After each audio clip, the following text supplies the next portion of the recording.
Tyler, we got a little bit of a different episode today.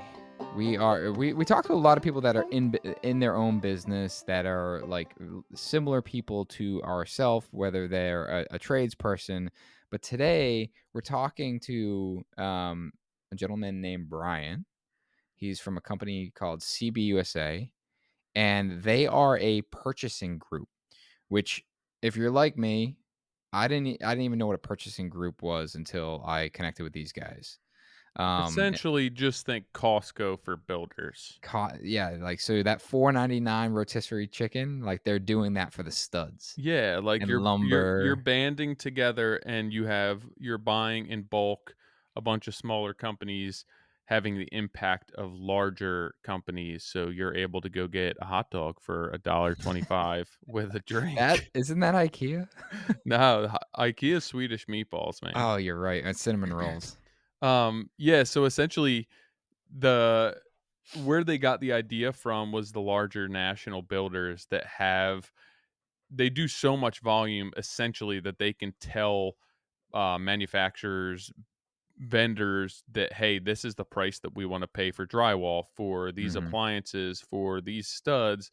And they buy so much that they are able to get the pricing that they want for the builds. S So the idea with this company is essentially to find a bunch of smaller builders that can band together to create a buying initiative within a certain geographic market and get more competitive pricing closer to what those national builders get. Yeah, so, like, to paint that picture, a flatbed's gonna hold, I don't know, a dozen, lifts of 2 by 4, and the reality is all these small builders need maybe partial lifts. Well, they basically, like Tyler said, band a bunch of builders together, fill out that whole truck, and now you're able to, reduce the cost of it because you're buying in such a mass quantity.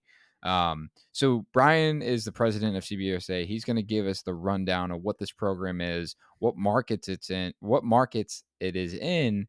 And if you want to learn more about that, you can head over to their website, cbusa.us. But I think it's an interesting discussion and something that, frankly, as Brian will say, it's nothing else like this exists for our specific part of this industry. Yeah, and they were recently acquired by Buildertrend as well. So if you're a user of Buildertrend, moving forward there's going to be a ton of integration with what they're doing and the Buildertrend platform to make that entire material acquisition process more streamlined and more financially um I forget the word that I was thinking of. Savvy, Yeah, financially I don't know. savvy. Financially, I don't know. I'll have to think about it and come back to you. There's going to be less of an impact financially. You're going to be getting a better price point at all of your building products. So really neat company. It's cool that they have really partnered up with Buildertrend there, and I'm excited to see what happens with the future of that. With that being said, this podcast is brought to you by Andersen Windows. Have you ever installed a pivot door? Andersen is telling the story of one epic pivot door install on their ProViews blog. Get an overview of the basic steps, plus a few tricks on how to locate the door pins and adjust the closer box. Find this story and other experiences from the job site on andersonwindows.com. This podcast is also brought to you by Buildertrend. In the last 30 days alone, 130,000 jobs were started in Buildertrend. Even more impressive, 1.4 million jobs total were managed in the platform last year. And Forbes awarded the system Best Client Portal industry wide. Our friends at Buildertrend have helped thousands of construction pros achieve more. You could be one of them. And because of your success is their success, Buildertrend's highest priority is supporting their customers.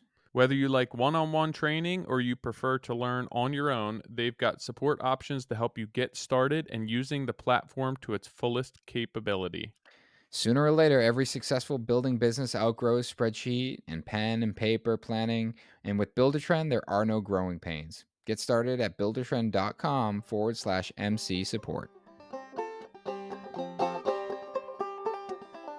I You went guess to West Point? I did. Yeah, but I grew up in the military too, so I was somewhere every 3 years or so. Really? Yeah. Was your dad in the Army? Mom? He was my dad. My dad was in the Army. Nice. That's impressive. West Point is a serious education. I mean, it's just a different way to go. Yeah. I mean, yeah, That's a humble response. it's not for everybody, but it was yeah, there's a lot of times I go see my nephew down at Clemson and think there was probably a better route, you know. Looking back on it, I feel the same way. So, A social college experience may have been yeah. more enlightening.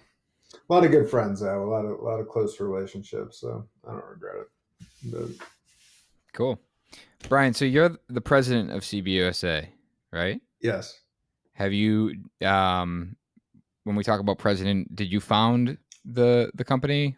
No, no. Bill Smithers was our founder. He is actually still active in the company, but we had met years ago when I was working with a builder. I was with a decent sized builder based out of Atlanta, Mm-hmm. and we had just connected actually on a business trip.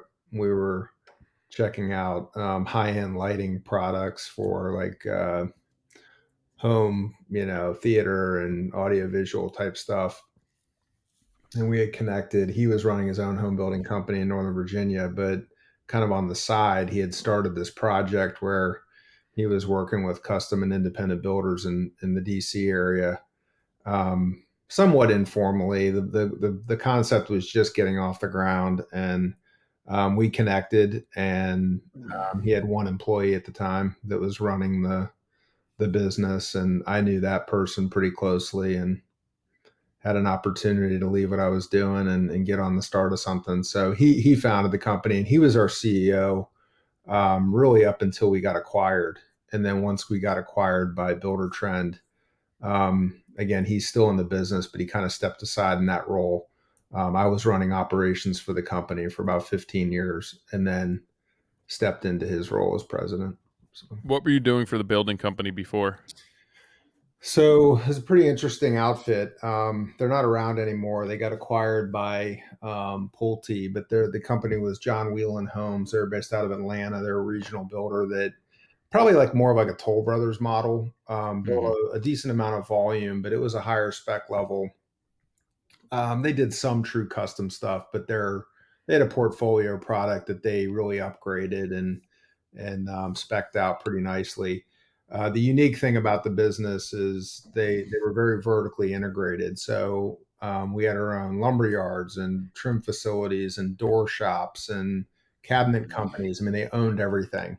Landscaping. I mean, if John could own it, he bought it and he warehoused it and he owned it and he shipped it, and we had all direct relationships. So long answer to your question, when I first got hired, I was not hired to be on the building side at all. I was actually hired to run one of their support companies. So I ran the lighting and plumbing distribution facility, and we also did some installed sales on window treatments and garage door organizer or custom garage organizers and things like that. It was crazy. And then through that, I spent a couple years doing that, and then I moved out to the field to be a project manager and actually run job sites and things like that. So I got a little bit of a well-rounded experience, which is probably why it translated so well to what we do at CBUSA.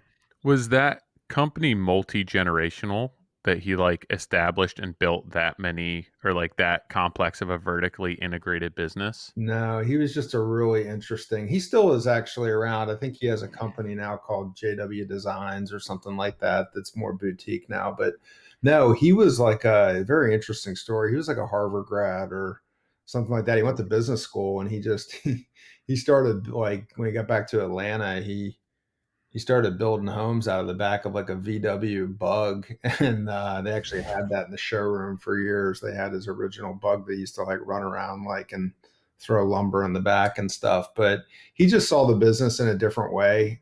He just looked at it, like why would we outsource all these different revenue streams if we can systemize? Obviously, it sounds great and looks really good on paper when the business is rolling. When I Yeah. joined the company, Yeah, in the early 2000s, business was on fire, and the company was on fire. It was growing like crazy. And but when the music stops, when the recession hit, It's a lot of it's a pieces. lot. I mean, when the support side of the business was quite a bit bigger than the building operation, if you can imagine. I mean, Sure. trucks and warehouse space and equipment, machinery, and I mean all the stuff that you kind of have to unwind when the business slows down. That puts you in a tough position. So the one thing he did extremely well though is obtain really good land positions in both Atlanta and Charlotte,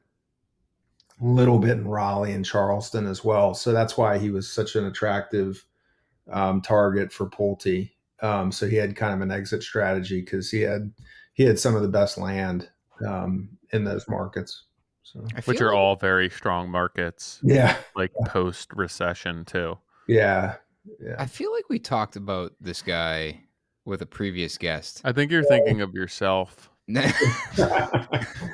but did he also didn't he also own a nail manufacturing company? Like, Honestly, he might have. I don't know, but was it he Brent Hull that was talking about like Seaside and I don't know. I like wasn't. I the actually missed the Brent Hall podcast, so I'm not maybe going to it be of wasn't any Brent. help. We were talking about Seaside, which is like the famous one down in Florida, okay. and then maybe it was Artisan, because he's doing it in Kentucky, which is like a similar, community.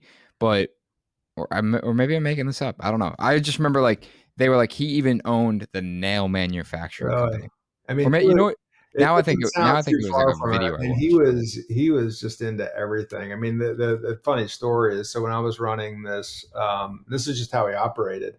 I had been with the company probably like 10 months. Mm. I basically went from the army to grad school to running a business that I really didn't know squat about. But I think that the reason that I got the role was just having the experience of managing people, and systems and process from the military, combined with I went to school for engineering, so I did understand a little bit about construction and construction management. But being in this, so I was handling the lighting and plumbing distribution of the company, and one day, he called me into his office and basically was like, and this is how they operated. We want to start a home theater business. So just come back to me and tell me what you need. And that's literally like, and we did, the company did about 2,000 homes a year. So A home theater place. I don't know anything about home theaters, right? And he said, we're going to give you X amount of square feet in the showroom so you can put together, a display, and we'll build out whatever you want and sell packages and all this. And I mean, I had left there and had no idea. That's actually how I ended up meeting our founder, because we were on a trip in Florida. That's where the high end like Lutron lighting connection came in, and I was building that out whenever I met Bill. So it's pretty crazy. So, what was the attraction when you met the founder of CBUSA, like to jump ship? Yeah, it was a tough decision because I loved working at Wheeland. It was a great environment and obviously a lot of autonomy and being able to do cool stuff like, hey, go start a new division. But I think it was obviously one, Bill was a very charismatic guy. He's a real visionary, very passionate about his vision for what CBUSA could be. So that was attractive. Anytime you're talking to somebody that just you can tell is like on a little bit of a different level and thinking outside the box, that's pretty. It's easy to jump on board. Being on the front end of something. I was 30, gosh, I don't know, maybe 29 at the time. So the opportunity to be like the second or third person on the team, that was pretty exciting, and having an opportunity to build something from scratch. The market environment at the time, we weren't in the recession yet. So I don't know, Nick, how you felt at that time or if you were even building back then, but like it felt like the I industry was. wasn't. I was in school. You're in school. So it Yeah. felt like the business was unstoppable. I mean, you really had this feeling like, well, if this doesn't work, I'll just come back to John Whelan and jump back Yeah. in and do my thing, which is kind of crazy in retrospect, because once I left, the market crashed like basically within 18 months. And I was like, well, there's not a job back there for me, so I better make this work. So, but yeah, I think it was just that. It was the entrepreneurial spirit, and being able to build something from scratch that was the most exciting. And then it seemed like kind of a noble concept, right? I mean, looking at helping private companies, independent companies, having worked with a bigger builder, even though John Whelan was privately held, you're kind of operating in that space where you kind of like own the market and you kind of tell your suppliers and manufacturers, what you need, and they just do it. And then there's this flip side to the industry where, there's much smaller companies that are kind of grinding, and duking it out, and then sometimes getting beat in by some of the nationals and the bigger players. So, just that concept of being able to, you know, do something that not only was productive and potentially profitable, but had a good end result for a good segment of the business is pretty cool. So what was the structure of the business when you went there? Was it like boots on the ground, very small team? Like, was it investors or just like organic? Hey, we're going to make this work. There was a group of investors. So Bill had recruited about 9 of his peers that he worked with in their group in DC, Northern Virginia, and they actually became our investors. And then I'm laughing because you say like, what was the structure? There wasn't a lot of structure. Yeah. There was Bill was really still running his home building company, so he was kind of more observing and kind of guiding. There was a general manager at the time that's no longer with the business. He left about 2 years in, but it was just the two of us, and then we had some administrative support in the back office. But we essentially just split up the country and we traveled all the time and we just hit the road. And interestingly enough, and Nick, I don't know, you're in Builder 20? Yeah. Okay. So Builder 20 was really the backbone of a lot of our early growth because Bill was in a Builder 20 club. So a lot of probably we look back and think like our first 7 or 8 markets that we started all had a Builder 20 club member in Bill's group. So Mm. when they would go back and meet, twice a year or whatever, Bill would say, well, yeah, we're doing this and this is how we're handling purchasing. And members of his Builder 20 is like, you need to bring that to Houston, or Mm-hmm. I want that in Wilmington or Raleigh or Cleveland. I mean, we were in some kind of strange markets. Sometimes people would be like, why are you in Cleveland? Like, well, one of Bill's Builder 20 club members is in Cleveland. That's how Yeah. we ended up in Cleveland. So but that's how we grew. And so Lee was the other counterpart of mine. And we split the country and get on the road, and we'd hit the knock on doors and make connections and try to get these groups together. So that was the early structure. Obviously, since then, we've put much more formal process and contracts and everything in place that makes CBUSA what it is today. So So good. I was going to say, for people who don't know what CBUSA is, maybe just like an overview, cliff notes of what you guys do. Yeah, the simplest way to put it is it's a buying group for the custom and independent home builder segment. There's really nothing like it in the industry, but we take a market approach. So we construct builder groups at the local market level, and the reason for that structure is that as you guys know, a majority of the products that go into homes are procured locally. They're not bought nationally. There might be national brand influence and things like Mm-hmm. that, but lumber and concrete and trim and windows and doors are all bought locally from supply houses and showrooms and other construction dealers. So we really, in order to have an impact and a positive impact on price where we think like a bulk of the savings is realized, you have to have relationships with those local suppliers. So the city structure was so critical to our success. So we would go into a market, call it like Atlanta, Georgia, and we would recruit 20 to 30 home building companies, put them formally together as a group, and then on their behalf organize them, find out what their needs are, what they buy, where they prefer to buy it. In the process of recruiting vendors, we would bring new opportunities to them, maybe some companies that they hadn't dealt with. And then we would formally organize buys so that we could leverage the best price and best service for their companies. So It's a pretty unique model, but it exists in a lot of industries, which is always kind of funny to us because we'll talk to suppliers and when we first come to a market, they kind of get a little bit, you know, weary of like what we're trying to do. But ironically, a lot of them are in buying groups themselves, right, to help their business. They understand the concept. They just don't like the leverage that we that we are able to construct. So So are you guys warehousing material, or is it still coming direct from vendors? no, we don't touch From anything. So we just Okay. really broker the price and the program and the service commitment and things like that. But we don't warehouse. We don't even pay for the material. So the builder still is billed and pays the supplier directly, but essentially we arrange and create the price point. So So, so you're not in Boston. I met with Ryan, Mm-hmm. and he came up and kind of walked through that with, there was about 12 of us in the room. But can you kind of walk through, what does that look like? Beyond like, a buying group makes sense. Like you're buying in bulk, but okay, I'm a small contractor. I'm a one man show or I'm a 10-man show like operation.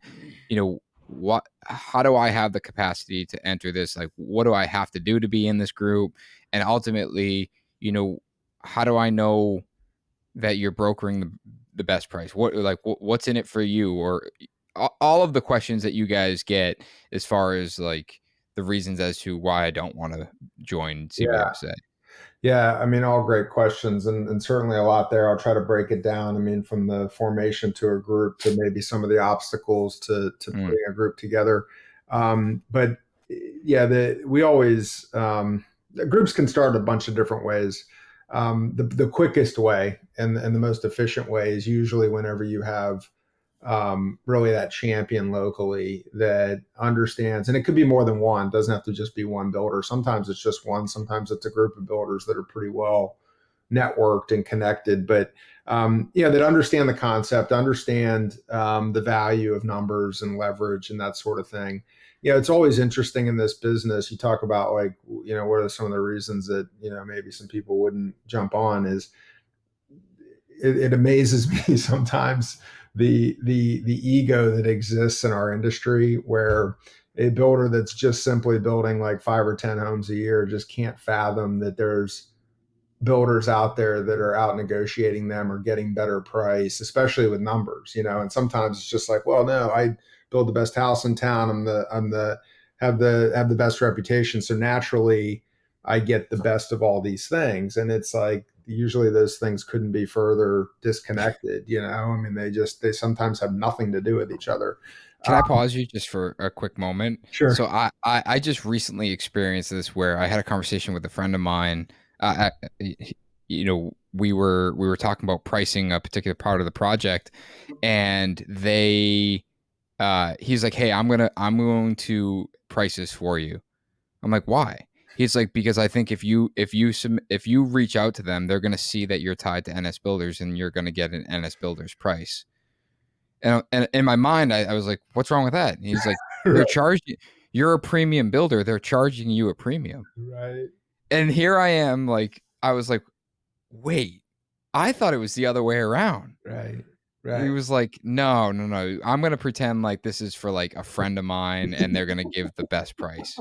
And sure enough, I get a price, and I'm like, "That's way lower than I thought." Right. That's So not always the case, but it's not always the it is, case but it is. in unique That does cases. prove the point. And the reality is no one knows. This is an industry where a retail price does not exist, right? There is no such thing as a retail price, of which is the gold standard from which you can tell what my discount is or how much better I'm buying, whatever. And what we've always told builders, like when you first come into CBUSA, I can't guarantee you that price one out the door is going to be better than what you have today.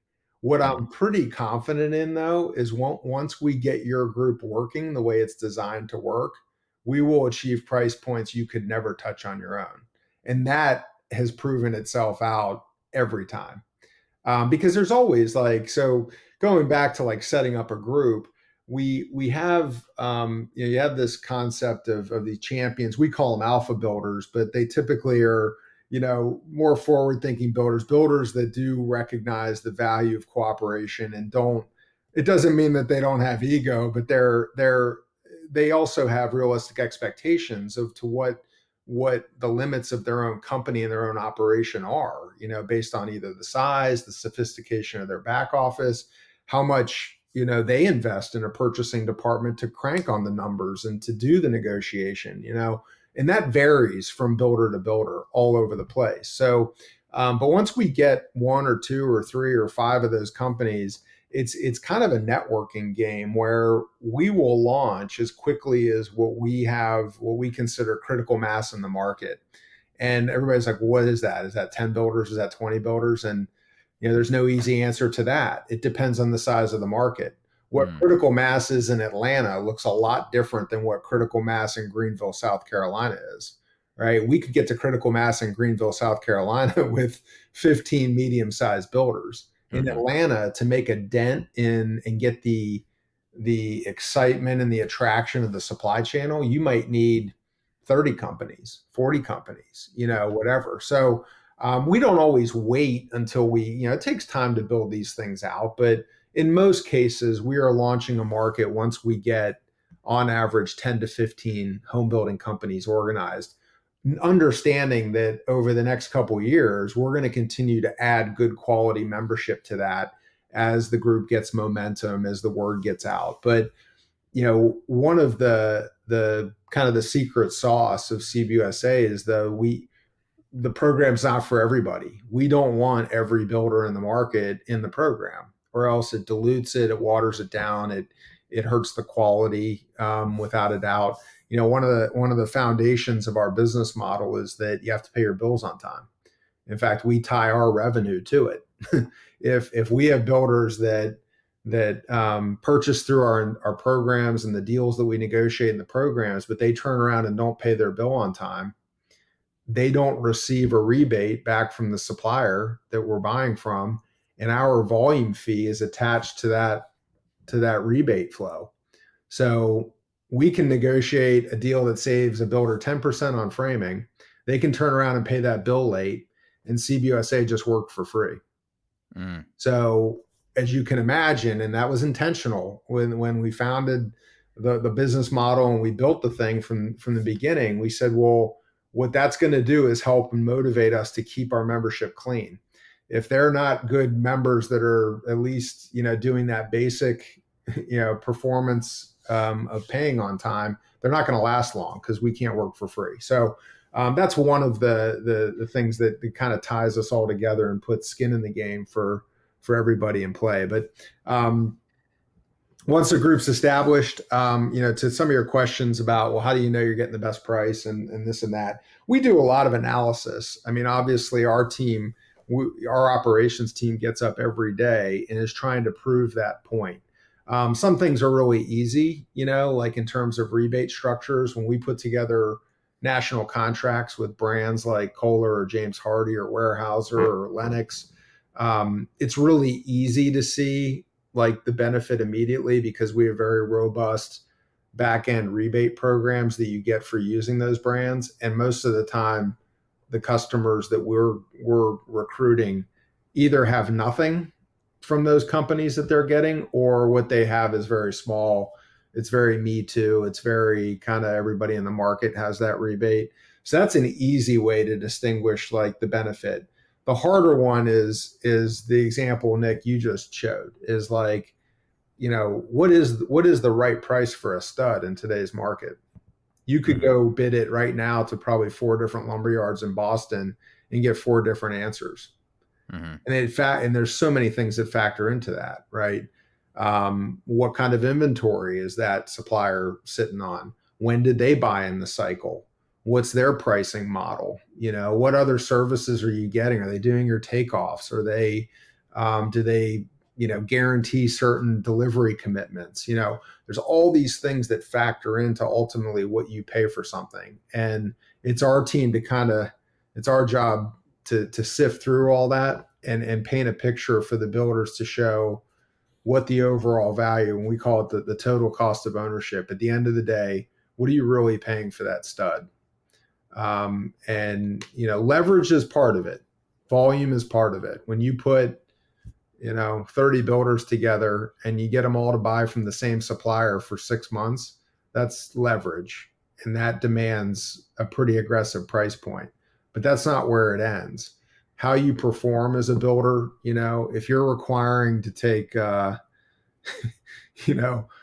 15 fill-ins on a framing package, that costs suppliers money, right? Mhm. I mean, that is real cost. And we look to say, okay, how can we behave more efficiently and become more of the builder of choice for these suppliers that delivers the best overall savings? I had never heard of anything like this. It's almost like the union for purchasing materials. So when I initially looked you up, I thought it was obviously interesting. Um, what what size company? Obviously, big home builders are going to really, it'll be an advantage for them to join something like this. But where's that threshold that you feel size, or is it volume of sales in a year type of builder that you feel is a best fit for your program? Yeah, that's a great question. Our average builder currently builds 22 homes a year. Probably does north of $10 million in revenue, or more, depending on the market. Obviously, 20 homes in Austin, Texas, and in Boston's a lot different than 20 Yeah. homes in Cleveland. So that could be all over the board. But we have a very wide range of company that we support. Our biggest builder by volume this year will probably build over 200 homes. We have a lot of companies, and they're still privately held. They might be building in multiple markets, like in a region. So like they might build in Raleigh and Charleston and maybe down in Wilmington. That's the very kind of the top end volume wise, all the way down to, you know, we have some builders in Park City, Utah that build 3 homes a year, but their average price point might be like 8 to 10 million each. Yeah, and they're like massive homes, Massive homes. probably. They might have 2 to 3 year build cycles, things like that, and everything in between. What I always tell people is like in everywhere in there is a benefit.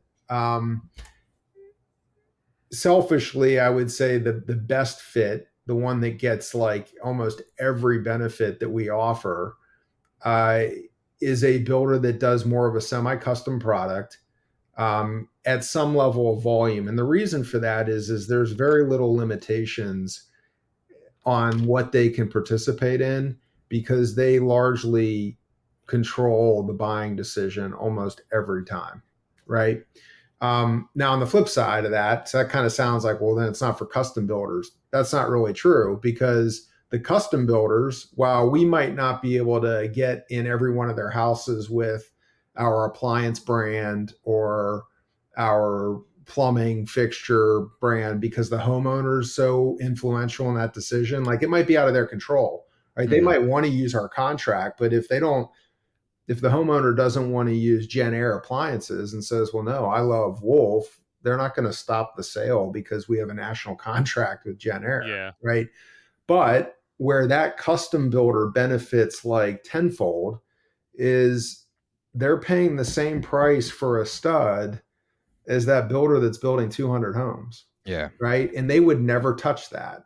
Hmm. They're paying the same price for a sheet of drywall. And on their own, they would never, if they're building, even if they're building 3 monster houses a year, they're not going to achieve that price point. So while they get like almost a disproportionate advantage on commodities and some of the basics, they might not be able to participate in every finished good contract. Whereas bigger builder, right? We might not be saving them as much on drywall, but they can almost tell every one of their homeowners, if I'm your builder, you're going to put in this appliance brand, this plumbing brand, this garage door, this HVAC unit, because that's what I do. And I'm going Mhm. to save you a ton of money doing it. you know, so So just I want to clarify or simplify my understanding of this.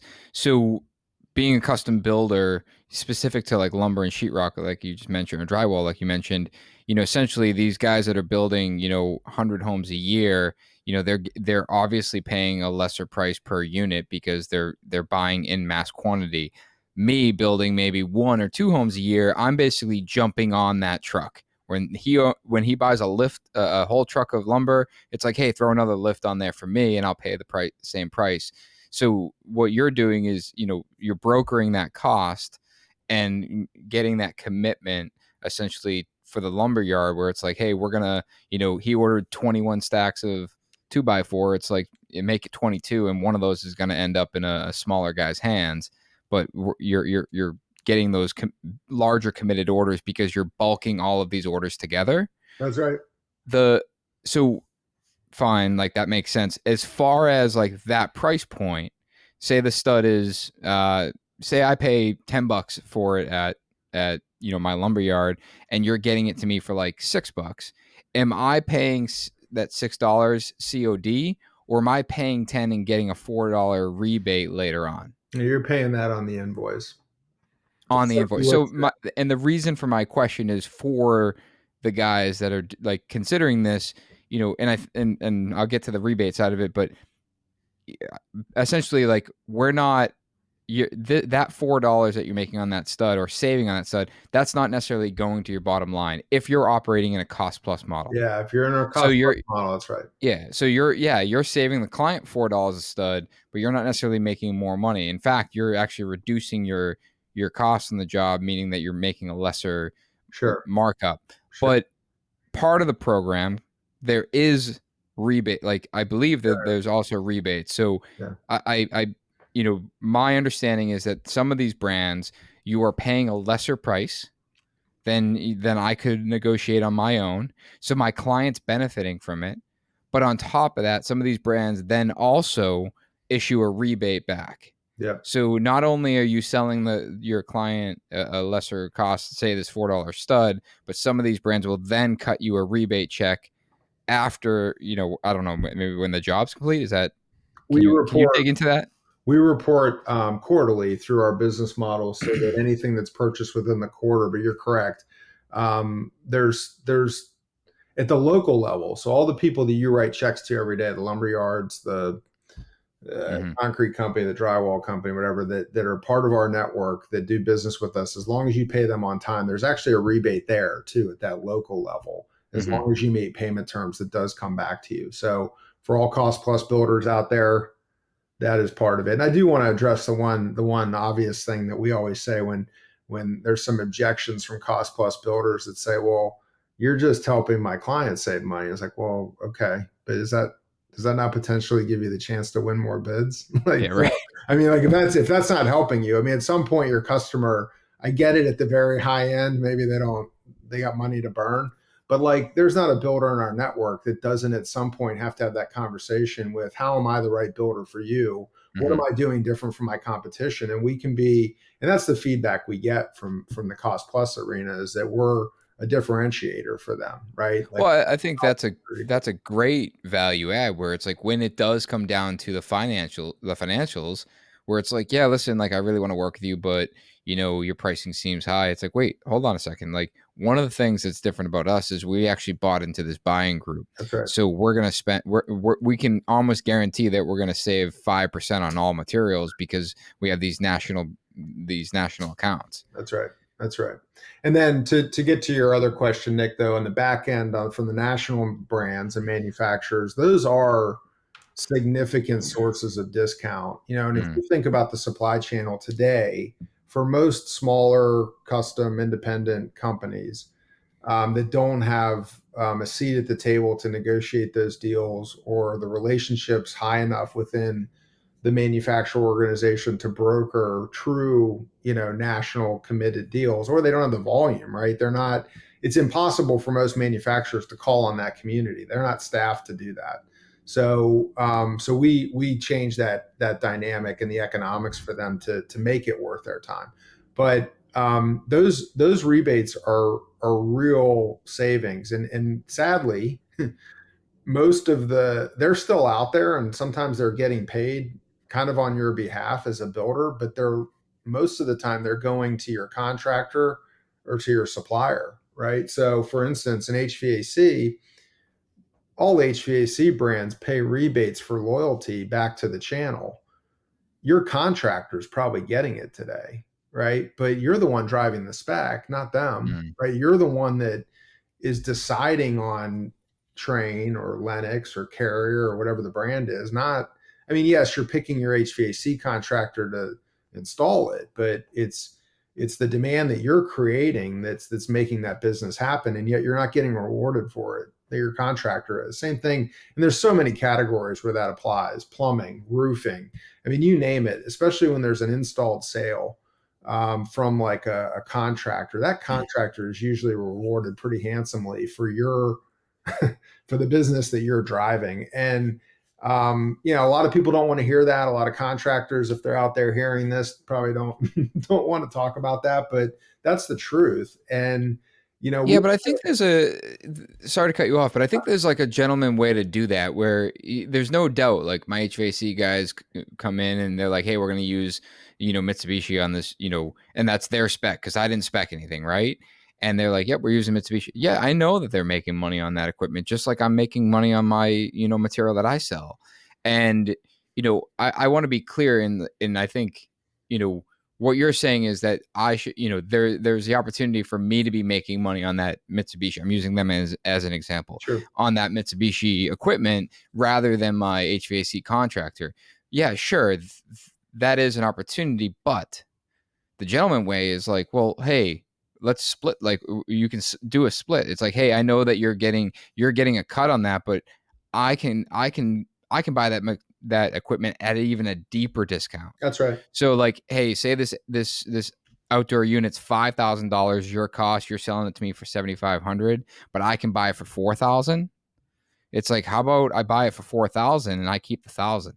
Well, and that gets exactly at the crux of where we've kind of changed the relationship is that in a lot of these categories, while the manufacturer can't guarantee a price through distribution to us. They can't dictate what your supplier charges us. But what they have done and what they will do on behalf of CBUSA is for CBUSA accounts, they will change the cost structure to that contractor, to that supplier, specifically for our group.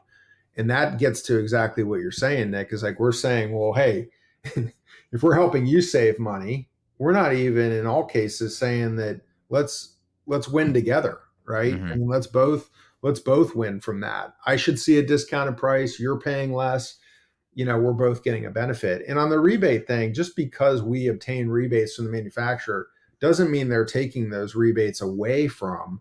It's oftentimes in addition, because in exchange for that, we are really moving market share for the partner. Part of the reason that we're successful is that the before and after look of any category evolves, right? Before we sign a contract with brand X, usually they have some set market share percentage within our network. And a year, 18 months, 2 years later, we look at that same scorecard and say, holy crap, like we moved from 25 to 40% share with your brand. That is worth what they send to us in back end rebates to obtain that loyalty and that commitment. So are they locking in? Are these manufacturers that you were reaching out to? Are they locking in pricing based on a projected volume of sales for a specific amount of time? At the local level, they do.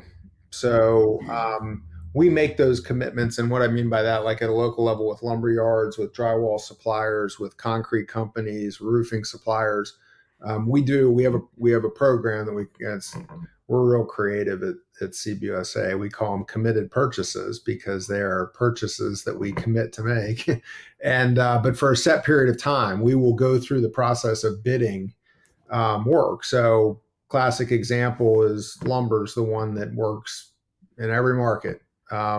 We collect projections from our members and we'll say, okay, for the next 6 months, how many home starts are you going to have that you're willing to put in this? And when they do, they're committing. They're like blindly committing. They know who the bidders are. So they know who the players are, but they don't know who's going to win. Yeah. You can imagine that's like, for some builders, that's a big leap of faith, right? I mean, they Mm, might know the names, but maybe some of them they've never worked with before. They worked with 10 years ago and they had a bad experience. So we're asking for their commitment up front. And more than just the start projection, we actually use framing models to give that supplier specific projections as to like how many studs we're going to get, how many sheets of OSB, how many 2x6s, 2x10s, how many houses or rolls of house wrap, whatever goes into that framing package, we build them a model. Now, we are not buying that material. To your question earlier, we're not buying all that framing material and warehousing it. We are giving them an estimate. And we're saying, like, over the next 6 months, we're going to frame this many houses and we approximate this much material. mm, They give us a SKU level bid for everything in there. So it's not a lump sum. They say your studs are going to cost this, your 2x8s are going to cost this, your house wrap's going to cost this, so on and so forth. And then we have a proprietary software tool that runs analysis on all these bids so that we can kind of quickly and efficiently figure out who's most competitive. Even after that, though, we go back to the group, we show them the results. We do this usually virtually on a Zoom call or whatever, where we will showcase the results, and then all the builders in the group that are participating in the buy will vote based on who they want to award the business to. The reason for that is sometimes they'll be within a fraction of a point difference on what could be $4 to $5 million worth of lumber, right? That's a pretty tight spread, right? And we can get to the point where the decision is based on historical levels of service. If there's one company that just kind of stands out above the rest as far as like their delivery performance, their ability to pick up, returns, just their customer service, their billing's easy to deal with, whatever it is, all those things, we've had situations where number two or number three have won the bid. They were close. They weren't like 10% high, but they were pretty tight. But they won the bid because they had superior, they were perceived to have superior service in the marketplace. That's crazy to think that all of this happens behind the scenes. I mean, I said this is what the national builders have always been doing. I mean, pretty much the same setup that you're doing. You're just banding a Yeah. larger amount of smaller companies together to get a similar buying power. That's it. And we've modeled a lot of what we do in these programs after the way that they do it. I mean, there's different formats and different strategies out there, but the reason we're able to get longer term locks on commodities is we'll lock the price in for 30 or 45 or 60 days, even though the bid might last 6 months or even up to a year. But once we lock it in, we then go up or down with the market. So there's random lengths that really governs mill the cost from the mill to the distribution channel, and we can change with those indices that give more consistency to the buying process for the builders. Because some builders, and Nick, I don't know exactly what your build cycle is, but we have some builders that'll be framing houses for 2 to 3 months, right? They don't want mhm, to switch their lumber yard potentially in the middle of that buy. So to accommodate builders with a longer cycle, or even the bigger builders that do more repetition, they don't want to be changing suppliers constantly. That's a headache for the operations team. So we are able to get them into a good rhythm with their supplier for a long period of time just by locking in an upfront bid, and then basically taking that bid through the ups and downs of the cycle. We're protected, the supplier's protected, and that system served us really well, as you can imagine, the last 2 years when prices were just going berserker. I mean, it was crazy there for a period of time where every week it was, lumber futures were, just going crazy. But we were able to sustain those buys and continue to deliver to our suppliers through it. Do you happen to know if the larger national builders are using their model to come in at a more competitive price point or just increase profit margins? It depends. I think it depends on the building cycle, and I think just like anybody else, priorities can change as the market changes. Yeah. The Lately, I can tell you over the last, and I don't, you know, I don't have like personal connections within the buying groups of these national builders, but just attending a lot of conferences and talking to a lot of people in the space.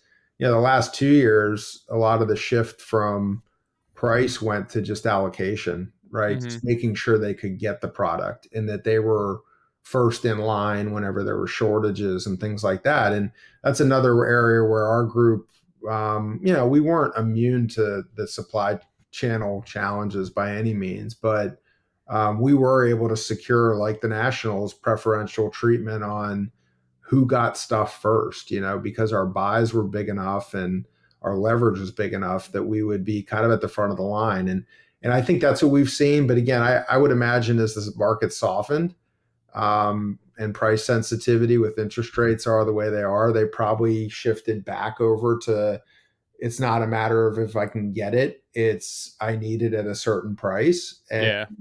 they're just laying down the hammer, right? And we've heard some of that, right? I mean, the last 6 months, we heard about letters coming from national builders to vendor partners saying, yeah, for us to continue to do business, we're going to need to pay you X for this, right? And it's like, wow, not much of a choice there. That would seem like a one-way conversation.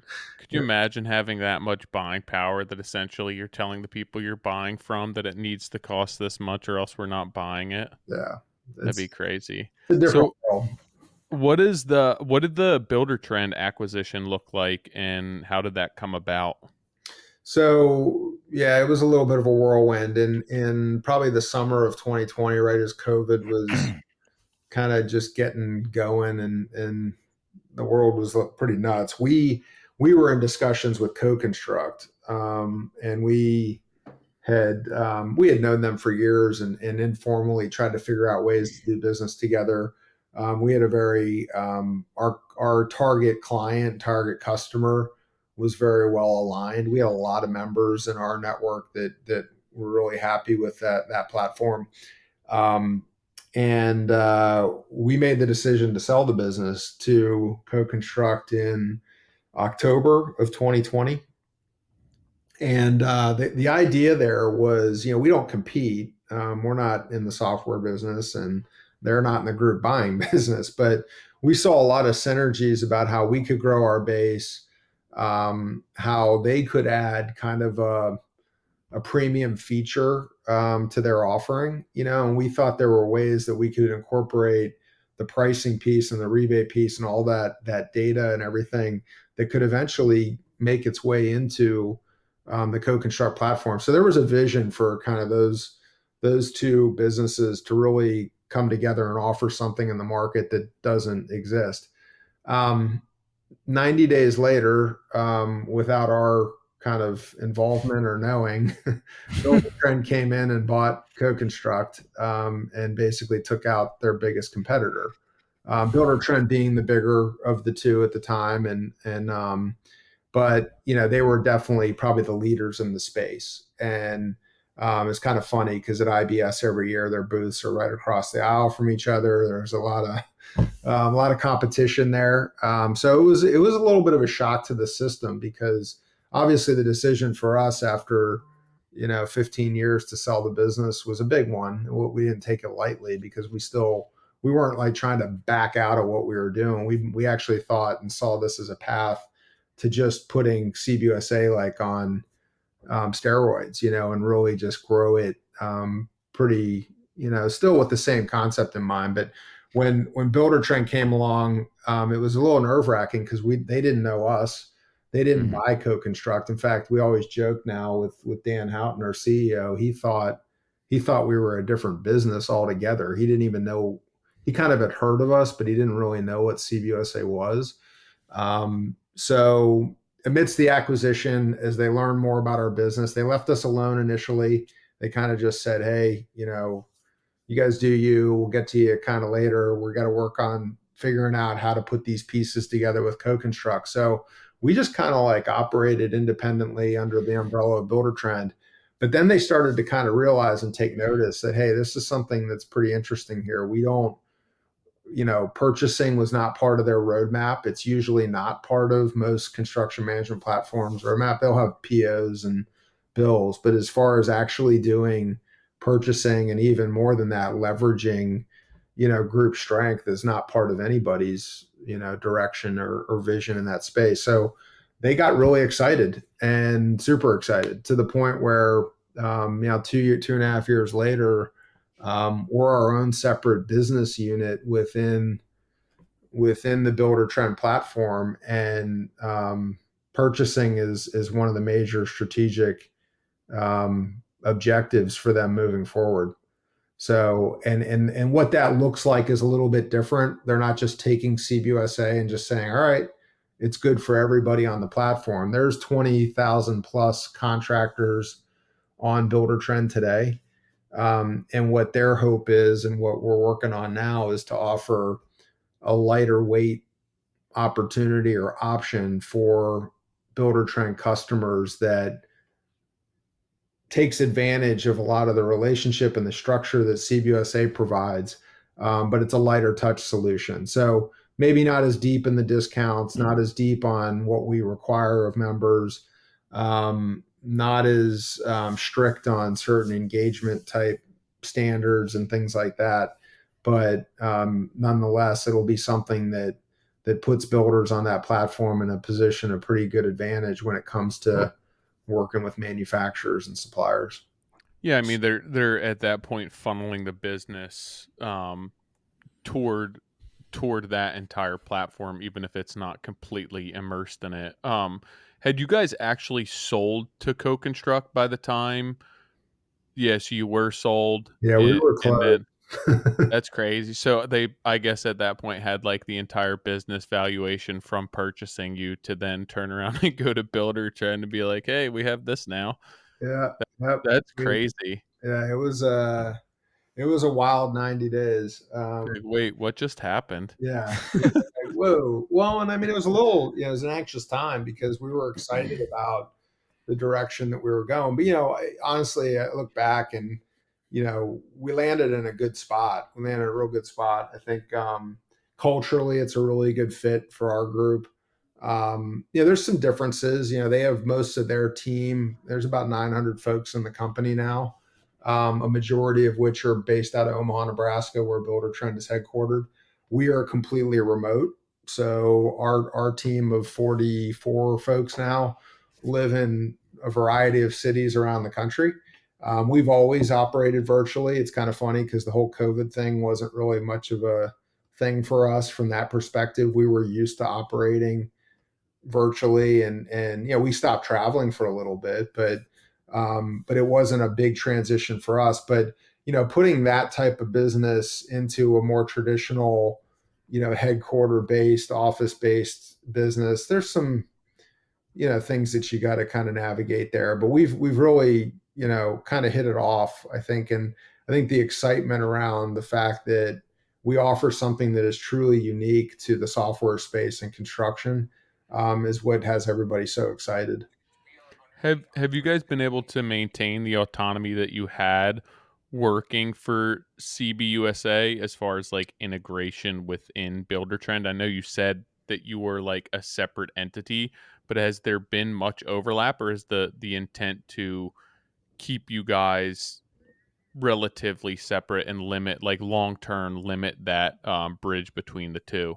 No, I think there's really it's really the best of both worlds. I mean, from a just a company perspective, it's awesome because we kind of had this small, really boutique business, and now we're attached to this much bigger organization that has resources that we never had on our own, right? I mean, a complete HR and training department, a legal team, that we always had to outsource, a whole marketing department that supports us. So there's a ton of resources that just have really been able to help catapult our growth the last 2 years because we've grown pretty substantially. Some of that's, just market related and the fact that I think we were doing a lot of the right things, but some of it is because now we're exposed to a lot more resources.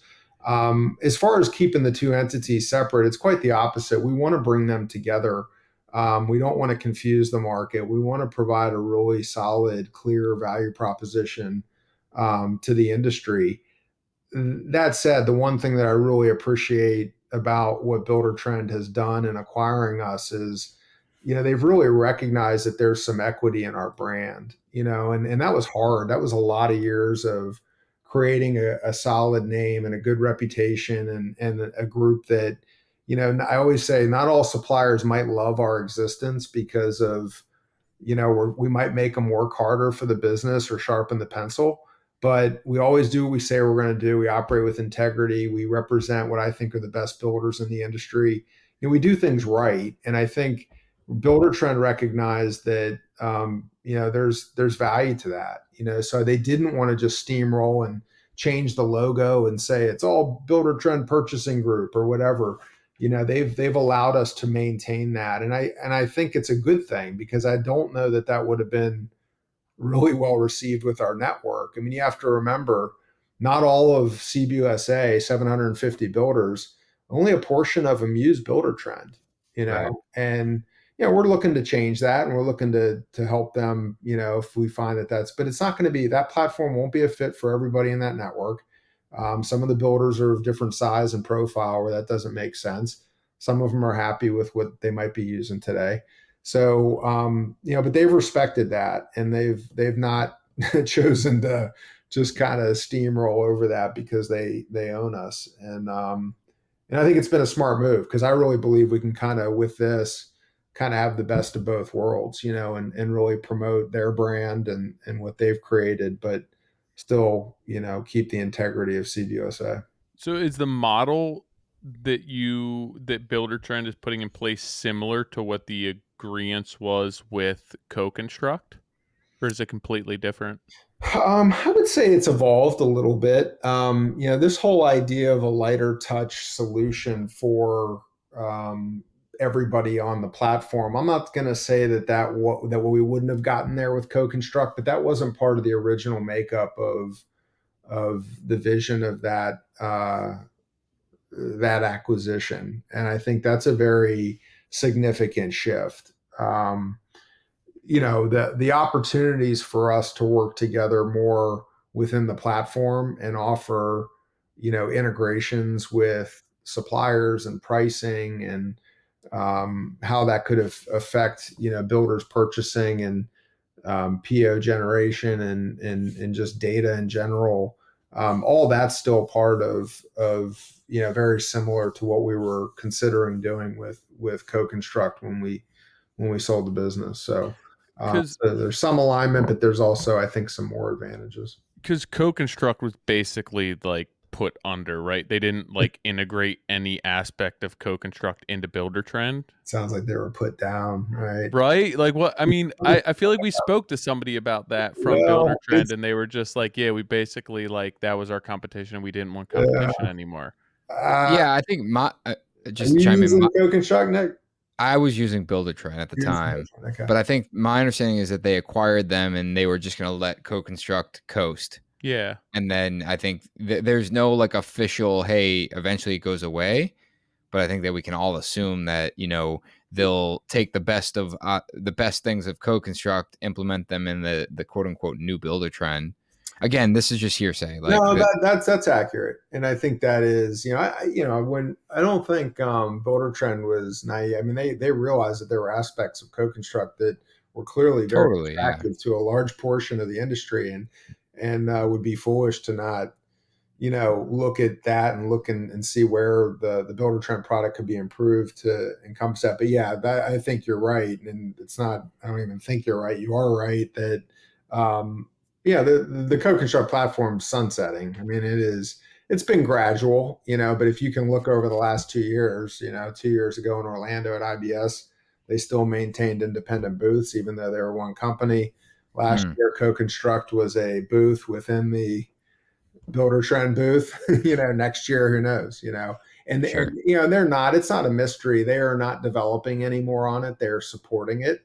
Hmm, But as far as like continuous like evolution and upgrading and things like that, right. they're not on that track, and they're not secretive about it. Yeah. It's So how if somebody's signing up for Buildertrend at this point, have they sorted out how they would be engaging with you guys?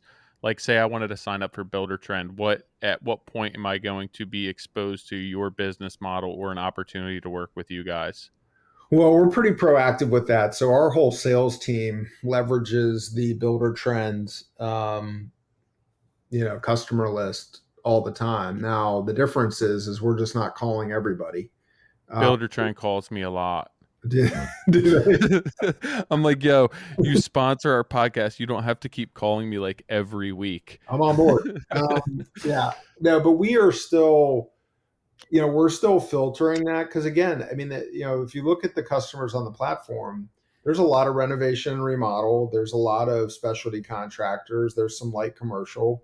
There's pool contractors. There's a lot of companies on the platform that don't fit the ideal customer profile for CBUSA. So we don't just blanketly like if you're a customer, we're going to dial you up and try to sell you CBUSA. But the benefit is like we can look in the data and see, Yeah. okay, these builders align with the profile and they're in the markets that we're in, and where we're starting to leverage now, which is exciting, is markets that we don't exist in, right? Whereas before, that's a little bit of a mountain to climb to get that lead list generated. And like, I mean, there's a lot of shows we go to and people we would call and networking, and that doesn't all go away. We still have to do that, but we have a head start, right? So we can look at Kansas City, Missouri.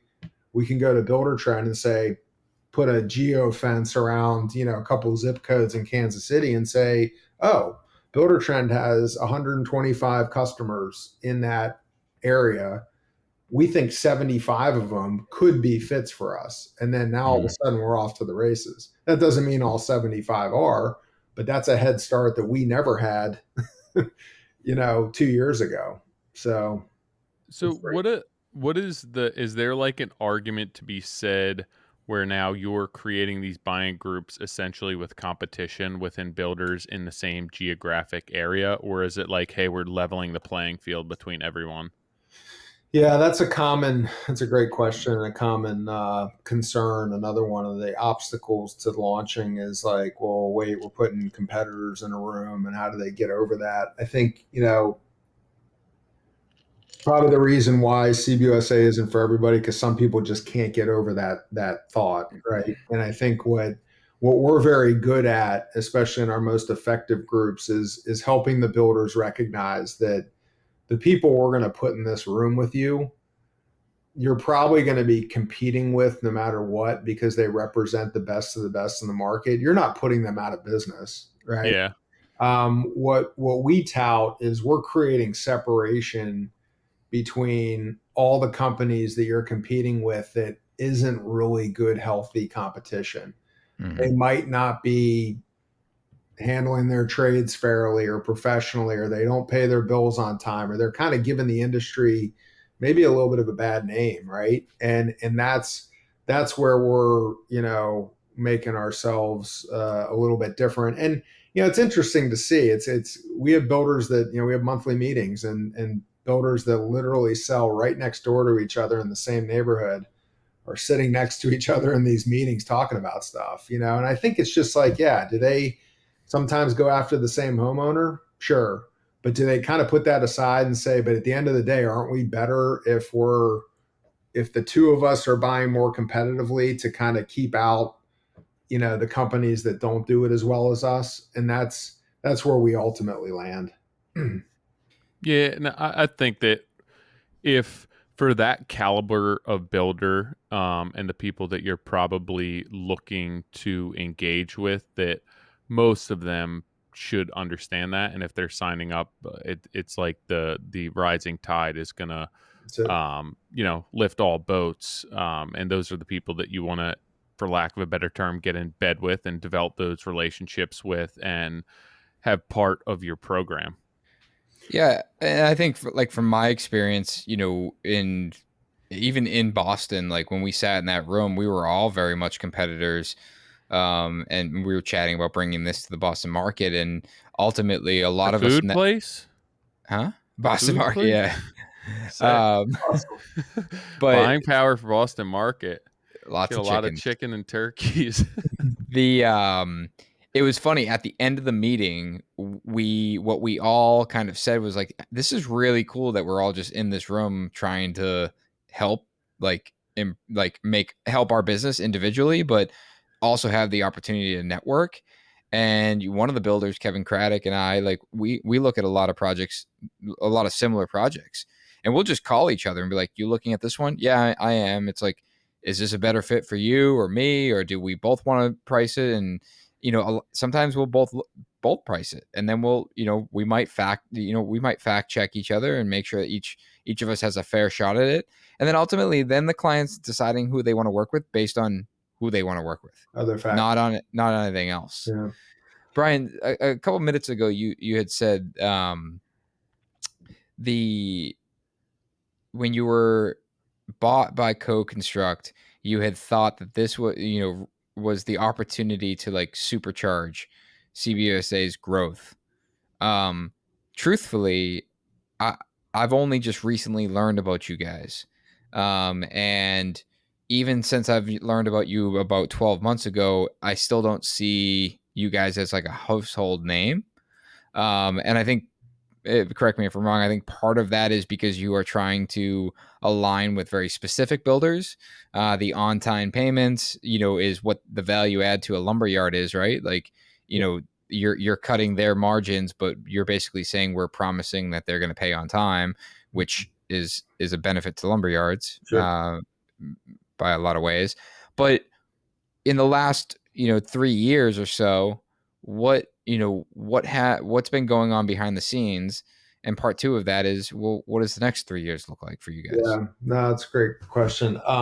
Yeah, I think you nailed it. I mean, the reason it might not be, there is some geographic, um, well, I don't think there's any geographic limitations, but I would say like, there are some areas of the country that are more ready made for us right now in today's Mm, environment where, and to be honest, like when I look at the Northeast, I think Boston is probably our best prospect that we've ever had up there. But for a large part of, well, for our entire history, we have not explored that region because growth was in the Southeast, growth was in Texas. We just saw, markets that were just kind of on fire, and we gravitated towards those. That mm, doesn't mean it couldn't work in, areas of the Northeast, but I think we have to be a little bit more selective and find the right builders to make sure that the group is sustained. So that doesn't surprise us. And I think like when we look at where we want to be in the next couple of years, um, what has happened in the last 2 years is the company is almost um, it's more than doubled in size in terms of membership. So at acquisition, we're around 300 plus building companies. We're at about 750 today. wow. In the next 4 years, we hope to be north of 1,500 builders and be operating in, instead of 34 markets, over 50 markets. So I think at that point, you start to kind of become more of like, these guys are in almost all the major areas, and then maybe even some satellite markets that maybe people wouldn't consider. But I think it's we are hard on ourselves, I think, to make sure that we've missed a couple times, right? We've started some markets that didn't work.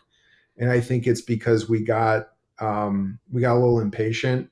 We might have been working in the area for so long, and we're like, okay, fine, we got to pull the trigger. And if we were being honest with ourselves, we probably didn't have the right builder group. We probably didn't have the right um, volume in the room, or the right attitude in the room. Mm, And that's a hard thing, right? I mean, when you're courting each other, you can say all the right things, but until you actually start working together on formal buys and seeing how people are going to behave, you don't you don't actually know, how they're going to operate. And yeah, you can do all the homework, and we have a lot of things that we look at and flags that go up when we say, all right, that's not going to be a fit for us. But you are taking a little bit of a chance, and because of some of those past experiences, we don't rush. Like, even though everybody like, oh, they want you in Chicago. Well, okay, let's talk about what that looks like. And let's see who we get in the room and see if we're feeling the same kind of momentum and desire that they want to do this and they're really serious about it, because it does take a little bit of work, and we're not shy about that. If people think that they're just going to sign up for CBUSA and the rebate dollars are going to come like flooding through the door and the discounts on the invoice are just going to show up day one, in some categories they do. In all Yeah. of them, it takes a little bit, it takes working together. It takes sending Mm. a message to the market that you're serious about working together, It's and Mm. like Costco for builders. Mm. right. But when it happens, I will tell you, I mean, there's nothing more effective when you get, I mean, we have groups around the country that it is amazing to see what they've accomplished. And I say what they've accomplished, we've guided them, we've managed the process, but it wouldn't have happened if they wouldn't have done what they said they were going to do. If Mm. they hadn't said like, listen, we're in, and not only that, sometimes that might mean compromise. Sometimes that might mean like, I've never used that vendor before, and my Mhm. dad bought from this guy, and we go to church together, and I go on Yeah. a rewards trip to Cancun every year, but I'm going to give this a shot for the group. And when they do that and they see the result, that's all it usually takes, because then they're starting to ask us, what other category can we do this in? What's next? Right. Like, what's the next thing? And then they just start. There's no limits.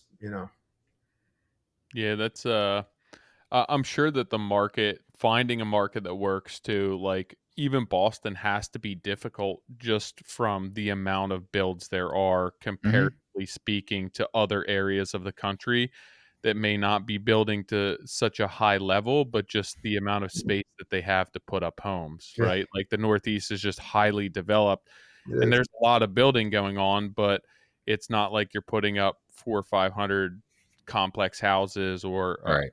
multiple houses going up on the same street at the same time. The approval processes take long. Just the amount of homes isn't quite it's probably disproportionate to other areas of the country. Yeah, it is a different model, and I think it doesn't mean that it can't work, but I think we have a mix, right? So in some markets we have builders that build in communities, and they take down a certain number of lots, and there's some consistency. But then in that same market, they might be a handful of builders that are doing infill projects where they're tearing stuff down and they're building nothing but customs on homeowners' land. So we have all that, but if it's heavily weighted to that latter scenario where it's just all on your lot type stuff and there's no opportunity for more consistent production, it doesn't make it impossible. It just makes it harder, right? And it's something that usually it's diversity that we love. Diverse groups tend to be the strongest. One Mm. thing, Nick, you had commented on the other, I felt like you were going down the track of saying like, yeah, you got this big builder helping out the little guy, right? How do you get over that? We get that question all the time. And the easiest answer is if you look at a builder that's doing volume, and say they're a pretty good sized builder, and let's say they're doing 7 to 10 homes a month, right? That's Mhm. a pretty good sized private builder. But it still doesn't stack up to what like DR Horton's doing in that market, right? They still don't even, they pale in comparison to like Horton Mm. and Lennar and Toll and all this stuff. And some people are like, why is that builder helping out that super custom builder that's building 2 homes a year?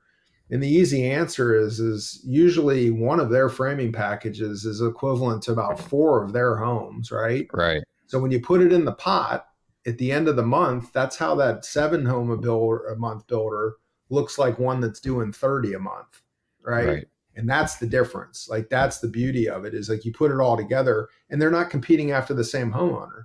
Right. Why does the bigger builder care if Mr. Custom, who's at a totally different price point, talking to a totally different homeowner, why do they care if they pay the same price for a stud if it's helping both of them? Yeah, and Yeah. they shouldn't. Um, that's that really actually quite interesting. When I first looked you guys up and what you were doing, um, it's not the easiest system to understand. The more digging that I did, and the more intrigued I was to find out and get you on and talk about what you guys are doing and the opportunities it presents for a lot of areas of the country and a lot of our listeners. Yeah. Yeah. So Brian, like, obviously you guys are in a bunch of markets right now. And rather than listing them off, what's the best way for people to learn more about what markets you're in? And if they don't, if you're not in their market, the best way for them to learn how to get you guys into their market. Yeah, if they go on our website, I mean, there's a map of current locations on cbusa.us, and it's got all our current locations, and then contact information to our sales team if Mm-hmm. there's interest in where we're going. And the easiest way to explain it, and this is kind of the beauty of the Buildertrend solution is, and what I love about it is before we kind of would have our existing markets that are immediate opportunities for you to, if you're in those markets and you're interested, let's talk about membership. Mm-hmm. If you're in other markets where we're going, awesome. Let's come to your market and talk about what a launch looks like.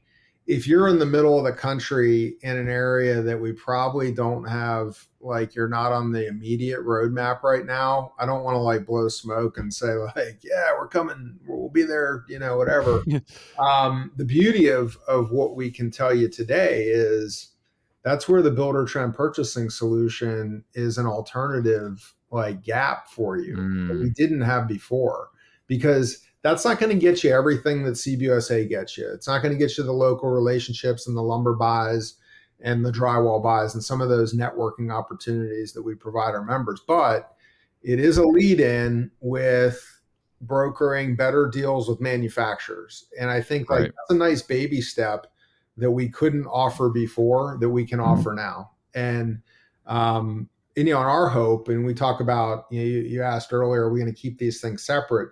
The idea is to actually bring them closer together, not necessarily lose the CBUSA brand, but Mm-hmm. where we position the CBUSA brand is kind of like the premium level service, right? The PhD level of buying, right? That you can work your way up to if you're not ready for it day one. And again, it's almost like the farm system, right? Like if you want to be in the minor leagues, still be playing pro ball, right? You can do that, right? But if you want to get to the point where you're getting all the bells and whistles, that might be a little bit more of an evolution for some people out there, and that's great. And we never had that before. It was kind of all or nothing. Be in one of our markets, or we can't do much to help you. So to clarify, will there be a point in the future where you cannot use your services without being a part of Buildertrend? No, Okay, Okay. cool. no, that's been a big concern of our customers, obviously, Yeah, right? Because they're like, wait a minute, you're gonna have to, whatever. Now, Mm-hmm. I can't tell you that Builder, and this is the thing that we're personally excited about. We built CBUSA for 17 years. We're not a software company; we're a service company. Our the value is in our people and what they do on behalf of the building community. The beauty of being under the Buildertrend umbrella is that we see opportunities. The software that we are building for Buildertrend purchasing to automate rebate flows and payments and all that stuff, that technology can be used by CBUSA.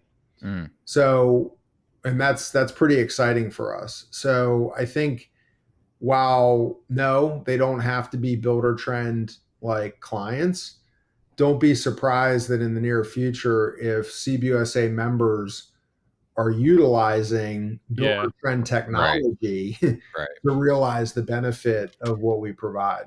And yeah. I think I'm our sure that customers there'll be are excited by a ton of benefits for the end user to be using that system, that. as far as like a one-stop shop and to streamline that entire process That's right.